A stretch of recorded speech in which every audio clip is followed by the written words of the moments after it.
ও তো মোহর ছাড়া আর কিছুই চেনে না। ওকে খবর দিয়েছি এক্ষুনি এলো বলে। রাজামশাই, কৃষ্ণনগরের মন্ত্রী এসেছেন। ওকে ভেতরে পাঠিয়ে দাও। প্রণাম খাম্বাজরাজ। এ কি রানীমা, আপনি? আমি তোমাদের কৃষ্ণনগরের রানীমা নই, আমার নাম ললনা। আমি হরেক রকমের গলায় কথা বলতে পারি। এটা আমার আসল গলা। ওরে বাবা রে বাবা রে বাবা, আপনি তো প্রতিভার জলজ্যান্ত রূপ। একে আপনি কোথা থেকে পেলেন খাম্বাজরাজ? বেশ কিছুদিন আগে একটা যাত্রা দেখতে গিয়ে ললনার সাথে পরিচয় হয়। ওর ব্যাপারে সবকিছু জানার পরে আমার মাথায় একটা বুদ্ধি খেলে যায়। তাই আপনি আমাকে ডেকে পাঠিয়েছেন, তাই তো? একদম তাই। আমার একটা পরিকল্পনা আছে। ছলে বলে কৌশলে ওই কৃষ্ণনগরের আসল রানীকে কিছুদিনের জন্য বাইরে পাঠাতে হবে, আর সেই সুযোগে সেসব দায়িত্ব আমার ওপরে ছেড়ে দিন। আমি নিজের দায়িত্ব নিয়ে ললনাকে কৃষ্ণনগরের রানীর সমস্ত আদব কায়দা শিখিয়ে দিয়েছি। এখন শুধু আমি বাকি ব্যাপার নিয়ন্ত্রণ করব। এখন মহারাজ বাৎসরিক হিসেব নিয়ে ব্যস্ত, তাই রানীমা চলে যাবেন আর তার বদলে ঢুকবে ললনা দেবী। তাহলে আর দেরি কেন?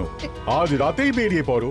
আর যদি আমার পরিকল্পনা অনুযায়ী এগোতে পারো, তাহলে কিছুদিন পরে তুমি হয়ে উঠবে কৃষ্ণনগরের রাজা। আমার কত দিনের আশা। চলুন তাহলে। হ্যাঁ চলুন। রাজবাড়ির বাকি ব্যাপার যেতে যেতে বুঝিয়ে দেব। রানীমা কিভাবে কথা বলেন, কাকে কি বলে ডাকেন, রাজবাড়ির কোথায় কি আছে সব।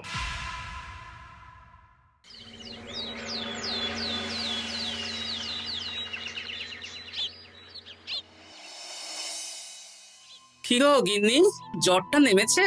এই জ্বরটা কমেছে, কিন্তু শরীরটা খুব দুর্বল গো। তুমি পারলে ভাতটা রান্না করে রাজবাড়ি যাও, আমি বেলার দিকে এই কিছু একটা তরকারি করব। না না গিন্নি, তোমাকে এই শরীরে রান্না করতে হবে না।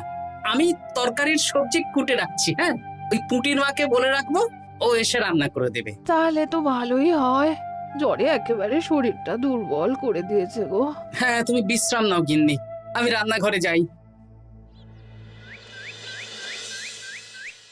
কি গোপাল আজকে এখনো এলো না? ও কোনোদিন সময় এসেছে মহারাজ? ওকে তাড়িয়ে আপনি একটা কাককে রাজসভায় রাখলেও সে সময়ে আসবে।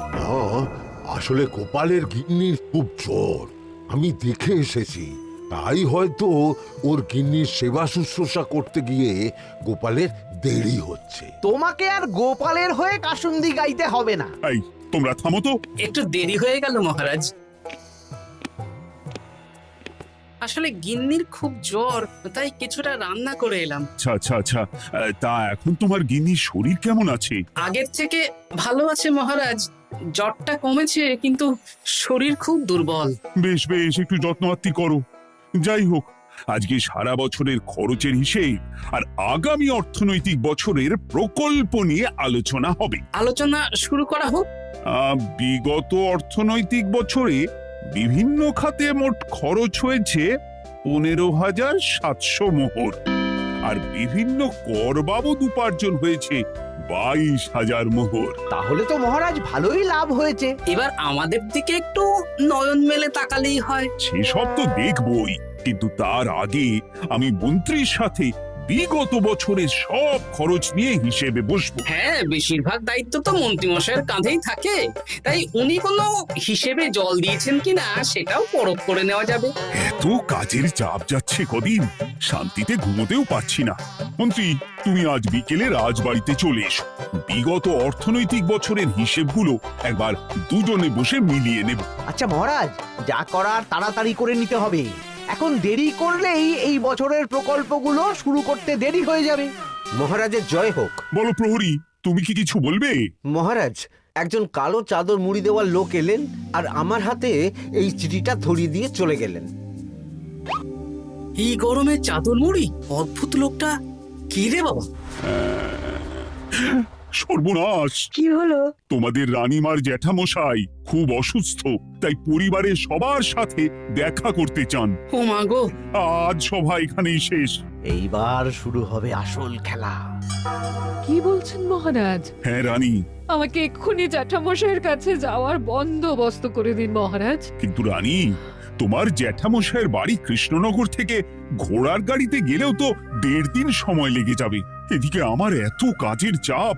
আপনি বরং কয়েকদিন পরে আসুন, আমাকে এক্ষুনি যেতে হবে মহারাজ। বেশ বেশ, আমি তোমার যাওয়ার ব্যবস্থা করছি। সাবধানে যেও রানী, আমি 2-3 দিনের মধ্যেই আসছি।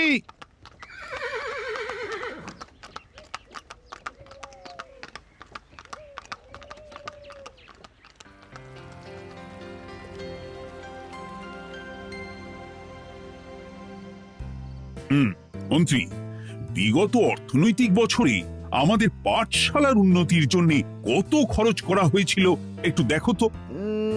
সব মিলিয়ে মোট 150 মোহর মহারাজ। কিন্তু আমার এখানে তো 170 মোহর দেখাচ্ছে। 170 মোহর?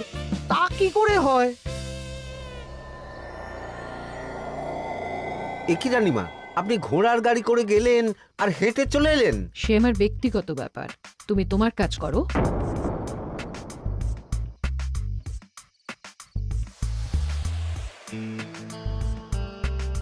এ কি রানী, তুমি চলে এলে? আমার শরীরটা খুব একটা ভালো লাগছে না মহারাজ, পেটটা কামড়াচ্ছে।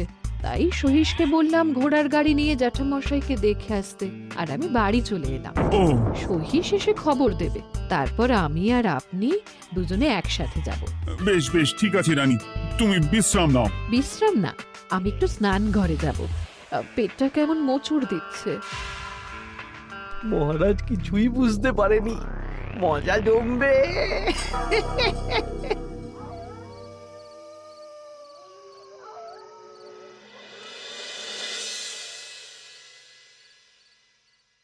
এ কি রানী, তুমি তোমার সব গয়না গাটি বের করছো কেন? আমার আর এই পুরনো নকশার গয়না পছন্দ নয় মহারাজ। ভাবছি কালকে সকালবেলা এই গয়নাগুলো শ্যাকরাকে দিয়ে শহুরে নকশায় নতুন গয়না বানাবো। কিন্তু এগুলো তো তোমার সবই পছন্দের গয়না। কিন্তু মহারাজ, আমি ভেবে দেখলাম এই গয়নাগুলো সবই বড্ড ভারী গয়না। আমি শহুরে আধুনিক নকশার হালকা গয়না পরবো। এমনিতে জ্যাঠামশাইয়ের শরীরটা ভালো নেই, মনটাও ভালো নেই, ও, পেটটা কেমন মোচড় দিচ্ছে। আমি আরেকবার স্নান ঘরে যাব।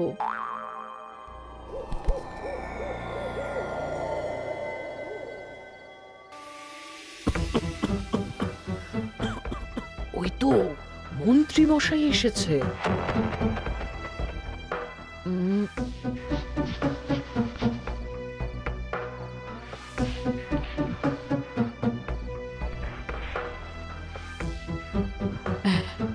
এই রাজ্যে গোপাল আমার শত্রু, কালকে থেকে গোপালকে খাটাবে।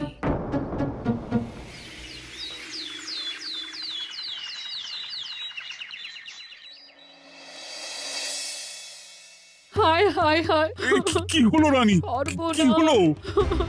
গতকাল রাতে আমার সমস্ত গয়না চুরি হয়ে গেছে। হ্যাঁ? বলো কি? প্রহরী, বলুন মহারাজ। গতকাল রাতে রানীর সব গয়না চুরি হয়ে গেছে। তুমি আরেকজনকে নিয়ে এক্ষুনি খোঁজ করা শুরু করো। যথাজ্ঞা মহারাজ।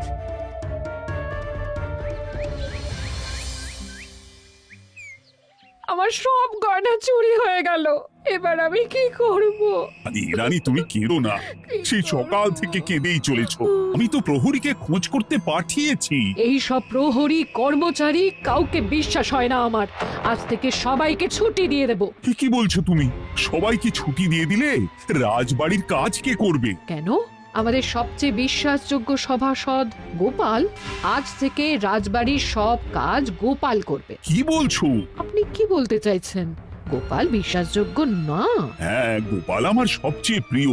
ওর চেয়ে বিশ্বাসযোগ্য আর কেউ নেই। কিন্তু কোনো কিন্তু না, বলবেন আপনার আদেশ। এক্ষুনি গোপালকে ডেকে পাঠান। যেমন তোমার ইচ্ছে। গোপাল, গতকাল রাতে রানী সব গয়না চুরি হয়ে গেছে, তাও আবার ঘরের ভেতর থেকে। আমি চাই তোমার মতো বিশ্বাসযোগ্য লোকই রাজবাড়ির সমস্ত কাজ করুক। মানেটা ঠিক বুঝতে পারলাম না রানীমা। মানে আমি রাজবাড়ির বেশিরভাগ কর্মচারীকে ছুটি দিয়ে দিচ্ছি, তার বদলে রাজবাড়ির কাজ করবে তুমি। কিন্তু কোনো কিন্তু না, রাজসভার ভাড়ামো অনেক হয়েছে। এবার থেকে তোমার কাজ বাসন মাজা, ঘর মোছা, কাপড় কাচা, পুরো রাজবাড়ি ঝাঁট দিয়ে পরিষ্কার করা। এই সেরেছে। যাও, রান্নাঘর থেকে বাসন নিয়ে পুকুর পাড়ে গিয়ে বাসন মাজবে। এ কি গোপাল, রাজসভা থেকে সোজা পুকুর পাড়ে? এ কি হয়েছে নাকি? খুব হাসি পাচ্ছে না? হাসি তো পাবেই, নতুন রানীমা আসার পরে তোমার এই হাল করে ছেড়ে দিল। নতুন রানীমা? না, আসলে ঘটা বলতে চাইছে রানীমা তোমাকে নতুন চাকরি দিয়ে এই হাল করলো। ও যা হয়েছে ভালো হয়েছে, আমার পেছনে না লেগে নিজের কাজ করুন যান। কোথায় কি বলতে হয় জানিস না নাকি? অভ্যেস নেই তো, তাই মুখ ফসকে বেরিয়ে গেছে।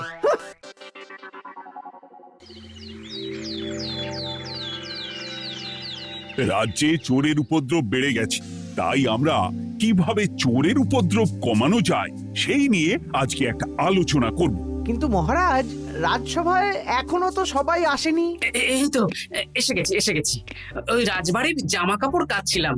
এ কি, গোপাল এখন রাজবাড়ির জামা কাপড় কাচে? হ্যাঁ, সেসব করতে গিয়ে আমার নিজের জামা কাপড়ই ভিজে গেল, তাই বদলে এলাম। মহারাজ, রানীমা ঘোড়ার গাড়ি করে এসেছেন। মানেটা কি? রানী তো রাজবাড়িতেই আছে। এ কি মহারাজ, আমি প্রহরীদের কাছে শুনলাম আমার মতন দেখতে কেউ রাজবাড়িতে উড়ে এসে জুড়ে বসেছে। মানে তুমি তো আগেই চলে এলে। কি কাণ্ড! এই কে? শুনলাম আমার মতন দেখতে কেউ এসেছে। ও আচ্ছা, আপনি। তা কি চাই আপনার? বোঝো কাণ্ড, একরকম দেখতে একরকম গলা।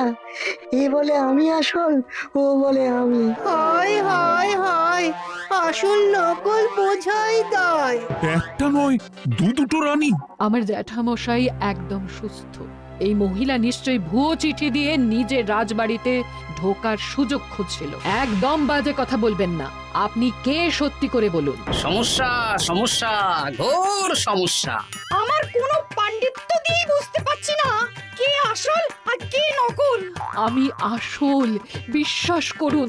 আমি তো এই মাত্র এলাম। না, আপনি নকল, আমি আসল। কিভাবে বুঝবো? আমি বলবো মহারাজ, এই যে এই রানী আসল। হ্যাঁ, কিন্তু মন্ত্রীমশাই, আপনি কি করে বুঝলেন? না মানে এই রানীমা তোমার উপরে এত ভরসা করে রাজবাড়ির কাজ করাচ্ছেন, কাউকে বিশ্বাস করেননি, একমাত্র তোমাকে বিশ্বাস করেছেন। এত ভালোবাসা, এত বিশ্বাস কার থাকতে পারে বলো? মানে গোপাল, তুমি রাজবাড়ির কি কাজ করছো? বাসন মাজা, ঘর মোছা, বাগান পরিষ্কার, অনেক কাজ করছি রানীমা। আপনার সব গয়না চুরি হয়ে গেল, তাই কাউকে বিশ্বাস করা যাবে না বলে ওই রানীমা আমাকে কাজে রাখলেন।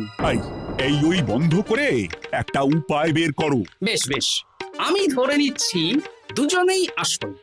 তাই আপনাদের দুজনকে আমি পরীক্ষা নেব, দেখব কে উত্তীর্ণ হন। তাই নাও। আপনারা দুজনেই তো সেনাপতিকে চেনেন, বলুন তো সেনাপতির আসল নাম কি? সনাতন সেন। আচ্ছা, আপনাদের বাপের বাড়ি কোথায়? বিজয়গড়। দূর গড়গড় করে সবই বলে দিচ্ছে, এভাবে হবে না, অন্য কোনো উপায় ভাবো। বেশ, সেনাপতি তলোয়ার দাও তো। দিচ্ছি। এই নিন, এই তলোয়ার দিয়ে মহারাজকে মেরে ফেলুন। আপনাদের মধ্যে কে মারতে চান বলুন। এসব তুমি কি বলছো গোপাল?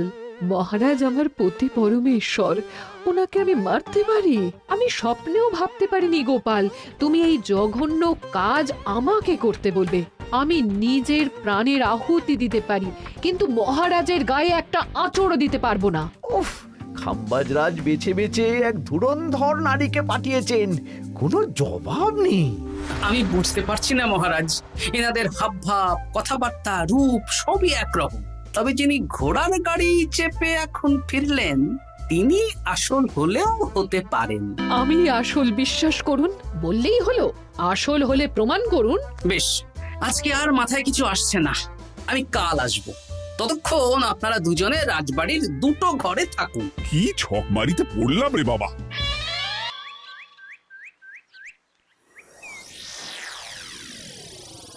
ললনা একদম তৈরি হয়ে এসেছে।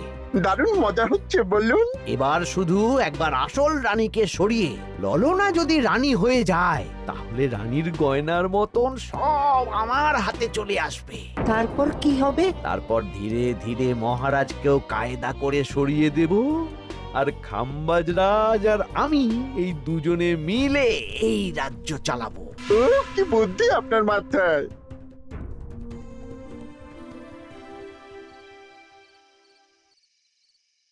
বলছি শোনো না, আমার শাড়িটা একটু ছিঁড়ে গেছে গো। তুমি বাজার থেকে কালকে আমার জন্য একটা শাড়ি নিয়ে আসতে পারবে? হ্যাঁ? আচ্ছা বেশ, নিয়ে আসবো শাড়ি। শাড়ি শাড়ি শাড়ি, এই তো মাথায় বুদ্ধি এসেছে। কাল নয়, আজকেই। গোপাল, তুমি কিছু ভাবতে পারলে? মহারাজ, আপনার দুই রানীকে ডাকুন। আমার তো একটাই রানী। ওই হলো মহারাজ, আসল নকল দুজনকেই ডাকুন। কই গো, একটু বাইরে এসো। বলুন মহারাজ, আপনি ডাকছেন? আচ্ছা, আমি দুটো শাড়ি নিয়ে এসেছি, লাল শাড়ি আর নীল শাড়ি। এই দুটোই মন্ত্রপুত শাড়ি, এক সিদ্ধ পুরুষ দিয়েছেন। কে তিনি? না, সেসব এখন বলা যাবে না, তবে এই শাড়ি দুটো একটা একটা করে ওনাদের দিয়ে দিন। এবার আমি এই শাড়ির বিশেষত্ব বলি। হ্যাঁ বলো গোপাল, বলো। আপনারা দুজনেই আজ রাতে এই শাড়িটা পরবেন, সারা রাত পরে থাকবেন। এই শাড়িগুলো 12 হাত মাপের শাড়ি। আগামীকাল সূর্যোদয় হওয়ার পরে যার শাড়ি 4 হাত কমবে সেই হবে আসল রানী। আচ্ছা বেশ, তাহলে তোমরা দুজনেই এই শাড়ি পরে থাক। কাল সকাল সকাল রাজসভা বসবে, তখন তোমাদের শাড়ি গোপালের কাছে জমা দিও। আচ্ছা। আমি যে নকল সেটা বুঝতে দেওয়া যাবে না। কি করে এই শাড়িটা 4 হাত কেটে ফেলে ওই তো ফল কাটার ছড়ি কেটে ফেলো। কালকে আবার মজা হবে।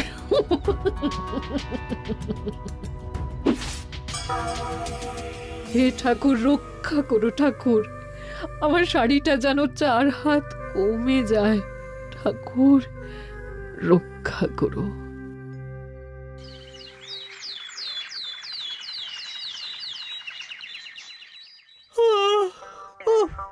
এত সকাল সকাল রাজসভা, দূর, ভালো করে ঘুমটাও হলো না।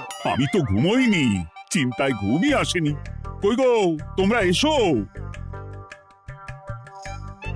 এই নিন আমার শাড়ি, এবার মেপে দেখুন, এটা 4 হাত কমে গেছে। এই দেখুন মহারাজ, বিশ্বাস করুন আমি আসল, কিন্তু এই শাড়িটা সারা রাত পরে থাকা সত্ত্বেও 4 হাত তো দূর, 4 আঙুলও কমেনি। লাল শাড়িটাই ছোট মনে হচ্ছে। তাহলে তুমি আসল? উফ, বাবা, বাঁচা গেল। আয়, কে আছো? এই নকল রানীকে কারাগারে বন্দি করো। দাঁড়ান মহারাজ, বন্দি করতে হলে যার শাড়ি 4 হাত কমে গেছে তাকে বন্দি করুন। কেন? আমার শাড়ি তো 4 হাত কমে গেছে। শর্ত অনুযায়ী যে আসল তার শাড়ি তো 4 হাত কমবে না, আপনি ধরা পড়ে গেছেন নতুন রানীমা। এগুলো কোনো মন্ত্রপুত শাড়ি নয়, এগুলো আমার পরিকল্পনার প্যাচ। আপনি নিশ্চয়ই নিজেকে আসল প্রমাণ করার জন্য শাড়িটা কেটেছেন। না মানে, না না না, তাহলে কমলো কি করে? না মানে হয়ে গেল। সত্যি গোপাল, তোমার বুদ্ধির জবাব নেই। গোপাল, তুমি আমাকে বাঁচালে। এই যে নতুন রানীমা, চুপ করে কেন? ওকে আমি কারাগারে গিয়ে বেত মারছি, তাহলেই সব বলবে। বল, কে তুই বল? আসলে মানে আমার নাম ললনা, আমি যাত্রাপালা করি, অনেক রকম গলায় কথা বলতে পারি। কদিন আগে খাম্বাজ রাজ আর এই মন্ত্রী মশাই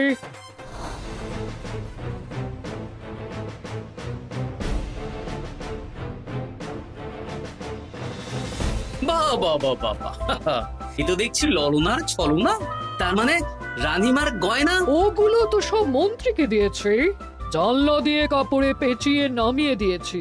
মন্ত্রী, তোমাকে আমি শুলে চড়াবো।